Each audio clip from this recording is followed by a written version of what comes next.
5th. Thanks for joining us live this morning on Fox 5's On the Hill. I'm Tom Fitzgerald.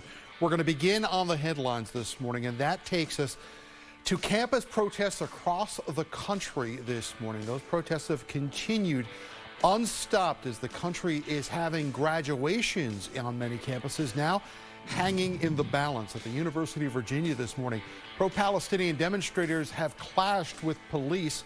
Yesterday, at least 25 people were arrested. Protests on UVA's campus have largely been peaceful there until things changed this weekend. Meanwhile, lawmakers on Capitol Hill are making their voices heard, many in Congress saying that schools are not doing enough to keep Jewish students safe. The House passed a bill that broadens the definition of anti-Semitism, and federal funding for universities may hang in the balance. If you're going to break the law and violate Title VI of the Civil Rights Act, you're going to have your federal funds removed. And so we're taking a look at how to condition that money on how they handle their campuses in situations like this. So how much influence could Congress really have over these schools? Well, universities receive more money from the federal government than from any other source, and that is why Republicans say they are ready to start curbing funds for higher education unless these protests can be brought under control. Meanwhile, in Israel, thousands of Israelis took to the streets of Tel Aviv demanding a ceasefire and the release of the hostages that were taken back in October by Hamas. Those talks are continuing this morning in Egypt, and there is some hope, that a ceasefire agreement could eventually be reached. The proposal would include a 40-day ceasefire and the release of some of those hostages. An Israeli withdrawal of some troops are also part of the framework deal.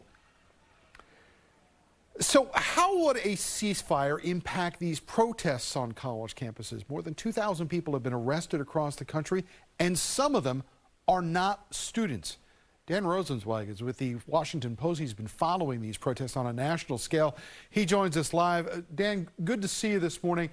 Let's get to that, because there's been a lot of conversation about what are we looking at here? Are we looking at an organic protest of college students, or are these outside instigators that the university officials are telling us that have gone onto their college campuses are really running the show here?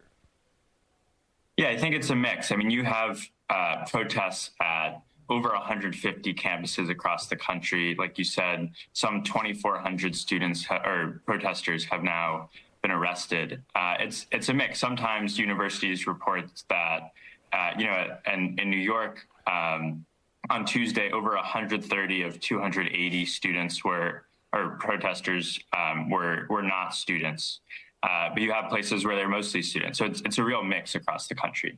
So, a lot of these schools are facing graduation and commencement ceremonies coming up in a couple of weeks. It seems implausible that they would able to go forward with these events without massive disruptions. How are they looking to handle this right now?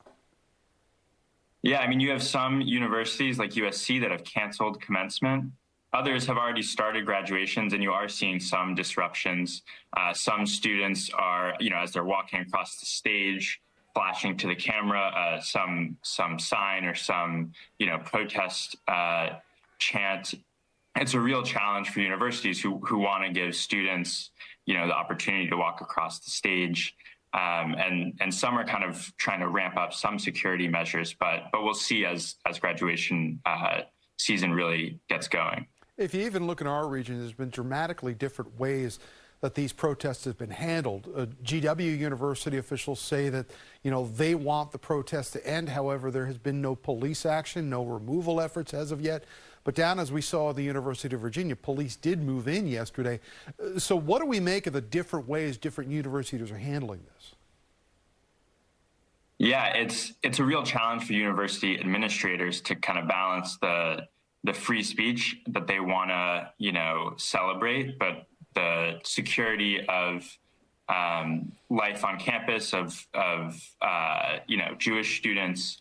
And you see the differences a lot of times throughout the country when, police come to mostly peaceful protests, not always, but it escalates the tensions. I was at Northeastern in Boston covering protests there, and when all of a sudden a few dozen Boston police officers came, the chants grew louder, the students, tensed their arms, and things just grew more tense there. Now, Dan, one of the things that the protesters all seem to be calling on are for these universities to divest themselves from Israel. How realistic is that, and how much are these universities really investing in Israel to begin with?